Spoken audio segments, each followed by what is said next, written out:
Tuk tuk. Biblioteka.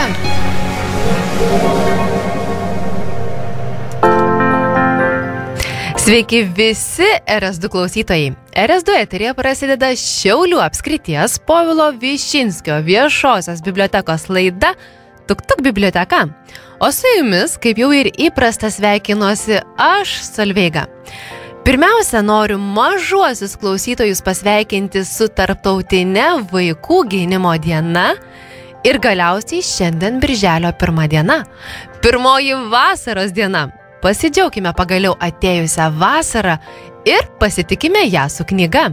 Birželio 1 dieną, tai yra šiandieną, nuo 9 valandos ryto iki 21 valandos vakaro 30 minučių, kviečiame jungti atostogą su knyga ir dalyvauti įspūdingame vasarą su knyga nuo Saulėtekio iki Saulėlydžio atidarymo renginyje. Biblioteka į šventinį renginį įsijungs nuo 16 valandų 30 minučių iki 19 valandos, o žiūrėti renginį Bibliotekų metų YouTube paskyroje galėsite. 5 Lietuvos apskričių viešosiose bibliotekose bus skaitoma geriausia 2015 metų jaunimo knyga Rebekos Unos Atjunk. Teatralizuoto ir interaktyvaus renginio metu pasinersime į pagrindinės veikėjos Grytos gyvenimą, kai pasaulis jau visiškai nugrimzdęs į virtualią realybę, kur nelikę pojūčių, nei jausmų. Teletiltas sujungs visą Lietuvą. Knygos skaitymai bus transliuojami Lietuvos viešosiose bibliotekose. Jų lankytojai renginį galės stebėti ekranuose visą dieną.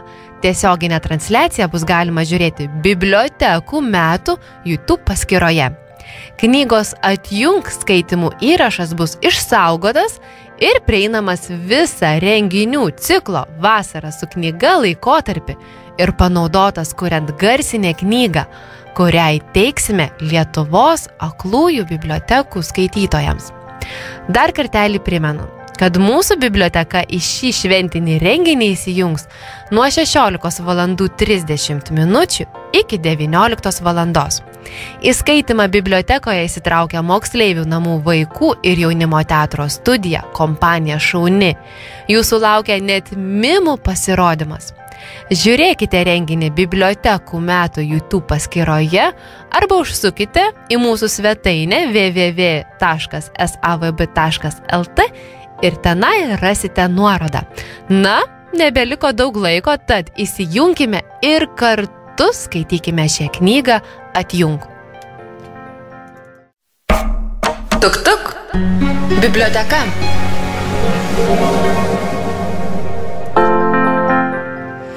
Taigi, brangus klausytojai, buvo neseniai visai Kalėdos, tikrai galim sakyti, kad neseniai, ir tikriausiai ne vienas pažadėjote savo kažkokį iššūkį, pažadą davėte, ką būtinai padarysite. Šiandien Birželio 1. Na, kaip sekėsi tesėti savo pažadus? Galbūt sunkiai, galbūt kažkas truputėlį nusižengėt. Atėjo vasara. O ką pažadėsite vasarai? Aš jums siūlau vasaros skaitimo iššūkį. Pristatysiu, kokios bibliotekos dalyvauja šiame iššūkyje.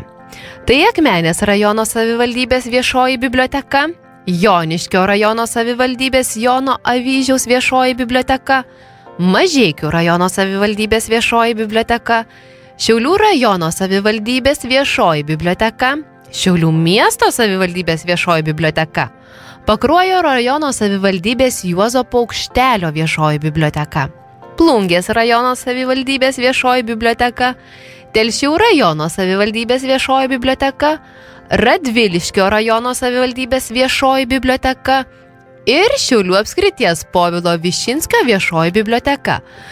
Kaip manau, jūs jau supratote, kad nuo šio iššūkio tikrai pabėgti nepavyks. Na, o dabar, kaip registruotis? Skaitytojai registruojasi savo bibliotekose ir gauna iššūkio atributiką. Tikrai aš turiu atsinešusi ir galėčiau parodyti, jeigu jūs žiūrite mūsų vaizdo transliaciją, kaip atrodo iššūkio atributika. Toliau, kada registruotis? iššūkyje gali dalyvauti visą vasarą. Nuo birželio 1 dienos, tai yra jau nuo šiandien, iki rugpjūčio 31 dienos. Na, toliau skaitymo malonumas. Kiekvieną kartą atlikus užduotį, tai yra perskaičius tam tikrą knygą, skaitytojas gauna lipduką. Už tam tikrą kiekį lipdukų laukia staigmena. Iššūkis įvykdytas perskaičius knygas pagal kiekvieną užduotį, o jų yra net 10 ir visos tokios linksmos. Visos skirtingos iššūkio knygos tampa knygų bokšto dalimi. Jos yra fiksuojamos skaitymo iššūkio tinklaraštyje. Ir metas pereiti prie skaitymo užduočių. Na, sukluskite visi. Pirmoji užduotis. Perskaityk knygą, kuri buvo išleista tavo gimimo metais. Manau, čia viena iš lengvesnių užduočių, kadangi tikrai nesunkiai tokią visi rasime. Antroji užduotis. Perskaityk knygą mėlynu viršeliu. Tikriausiai ne vienas pagalvojate, na, kokia galėtų būti knyga mėlynu viršeliu. Galiu pasakyti tik kelias, kurias užmačiau praeidama pro knygų lentynas. Tai yra, tarkime, Kelionių razinos, Tik nepamiršk būti laimingas. Tai tik kelios knygos. Trečioji užduotis. Perskaityk knygą su pakvaišusia antrašte. Na, ar sugalvojate ką nors? Duosiu kelis pavyzdžius. 100-metis, kuris išlipo pro langą ir dingo. Arba 50 vištienos atspalvių. Taip, tikrai tokia knyga yra. Tas žiaurus gyvulys vyras. Na ir toks kraupus ar ne pavadinimas? Taip pat Prisirpusios senmergės išpažintis. Tai tik kelios knygos, kurios tikrai priverčia mus nusišypsoti. Ketvirtoji užduotis. Perskaityk knygą, kurios pavadinime yra gyvūnas. Suklusote? O kaipgi Marlis ir aš? Arba Katinas, kuris atėjo per kalėdas? O ar skaitėte Jūrų vilkas? Vėlgi, tai tik kelios knygos. Penktoji užduotis. Perskaityk novelę. Na, čia jau tikrai neribosiu ir manau tikrai žinome, ką galėtume perskaityti.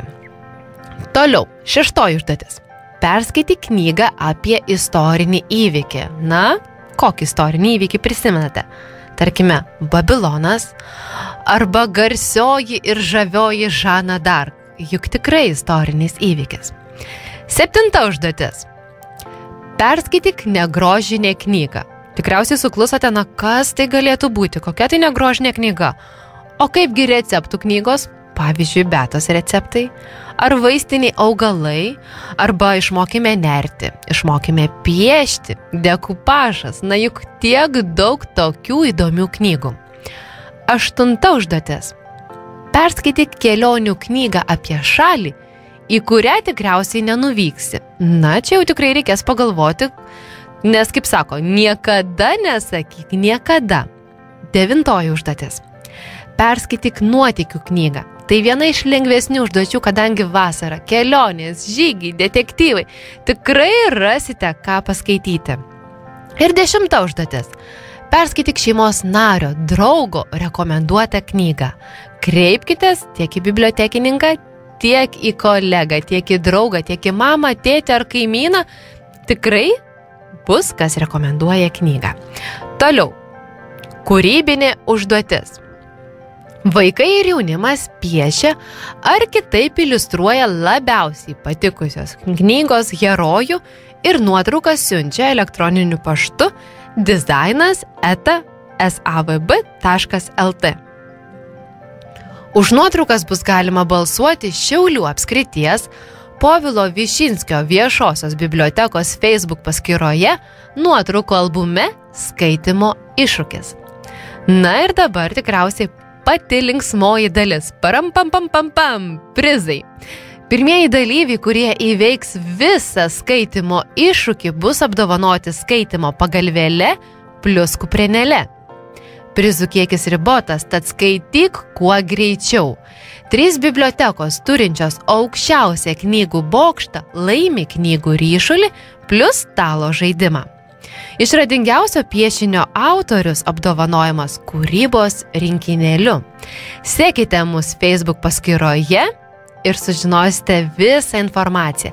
Taigi, mėly tėveliai, jeigu nesugalvojate, kaip savo jaunuolius įtraukti į nepakartojamą knygų pasaulį, šis skaitimo iššūkis būtent jiems. Manau, tikrai liks sužavėti, kadangi visi lipdukai spalvingi, įdomus irgi koks apima azartas, kad kuo greičiau perskaityti, kuo įdomesnė knyga, kuo pakvaišesnis pavadinimas ir o kokią mėlyną knygą rasite jūs. Tad dalyvaukite šiame skaitimo iššūkyje.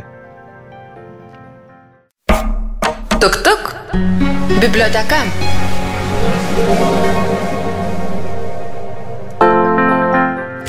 Taigi, brangieji, metas apžvelgti, kokie renginiai laukia jūsų, mūsų visų bibliotekoje.